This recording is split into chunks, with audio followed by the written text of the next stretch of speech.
I have oily skin and acne-prone skin. And kita nyo naman ngayon, meron akong mga visible na pimples. And kitang-kita yung oil.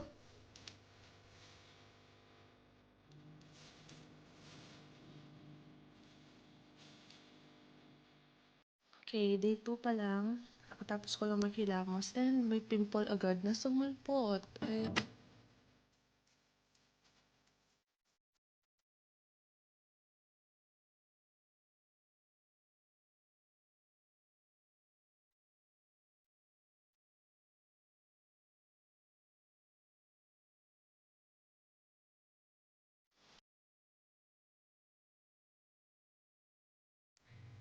Day 9 update. So, hindi ko alam kung visible siya sa camera or sa video. Pero, parang nasunog yung face ko. Namumula siya. Tignan nyo, mas maitim siya kaysa sa color ng leeg ko. And, kasi kahapon umalis kami. Pero ngayon mga 4 o'clock, medyo may araw pa. So, nabilad ako. Hindi ko alam kung dahil doon. But, natutuyo na tong pimple na to. Ayan, as in, maliit na mark na lang siya. Nagulat nga ako. Ang bilis mawala ng mark. Tapos ito, may bump pa siya sa loob talaga. Pero, nagda-dry na rin siya.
Ako nagkaroon ng butlig-butlig. Ngayon, ah, pati dito, okay.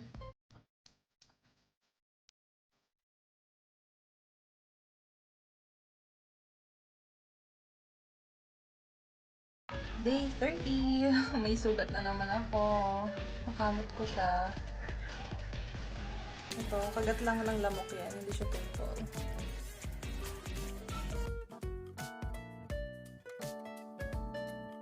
Okay, last day ng Clear Balm. So, ano ko na to? 1 month and 2 weeks. Halos. 1 month, 2 weeks? Oo, 1 month, 2 weeks. Super nagpipil pa rin siya. Actually, hindi ganito kalala yung peeling nung makaraang mga araw. Ngayon yung parang pinaka malalang peeling kung kailan last day. Kapimple akong konti. At ayan, kahit may peeling, medyo oily pa rin yung nose ko.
Thank you so much kung umabot ka hanggang sa part na to. Thank you for staying and watching my video.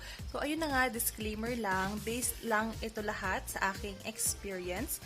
Kanya-kanya pa rin tayo ng hiyang, kanya-kanya pa rin tayo ng skin type. So, depende talaga kung paano i-absorb ng balat nyo yung product na tinitake nyo. So, in my case, kasi nga I have oily and acne-prone skin at ang acne type ko is cystic acne. Kung tatanungin ako kung anong mas nagustuhan ko at mas naging effective sa akin between Brilliant and Rix, doon talaga ako sa Brilliant. Kasi yung Brilliant, ang dami pinagdaanan ng face ko. Parang na-sunburn siya, tas nasugat siya dahil minsan sobrang kate, hindi ko maiwasan na hindi kamutin. Pero, tas nag-breakout din ako. Tinubuan ako ng pimple. Pero after nun, sulit naman siya. Kumbaga, yun talagang legit na tiis ganda. Kasi yung result niya after kung gamitin is maganda talaga. Unlike sa Rix, yung Rix habang ginagamit ko siya, okay siya. Hindi ako nag-breakout.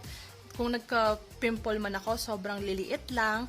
Hindi rin ako nagka-sunburn effect. Hindi rin siya masyadong makate or mahapdi sa mukha. Kaya lang, after ko siyang gamitin talaga, hindi ko alam kung bakit, pero parang na-enlarge yung pores ko.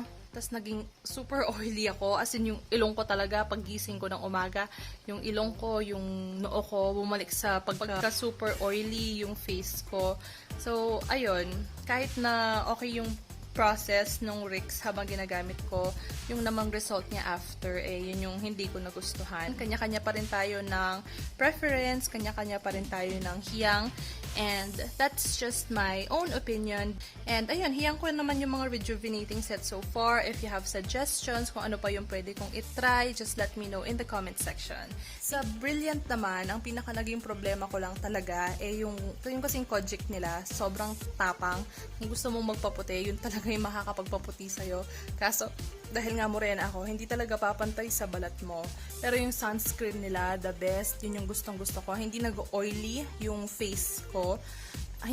Pwede na akong lumabas ng kahit naka-sunscreen lang. Unlike sa Rix kasi, yung sunscreen nila, para sa akin yung effect niya sa akin, nagiging oily yung face ko. Tapos yung white cast niya, ang tagal maalis.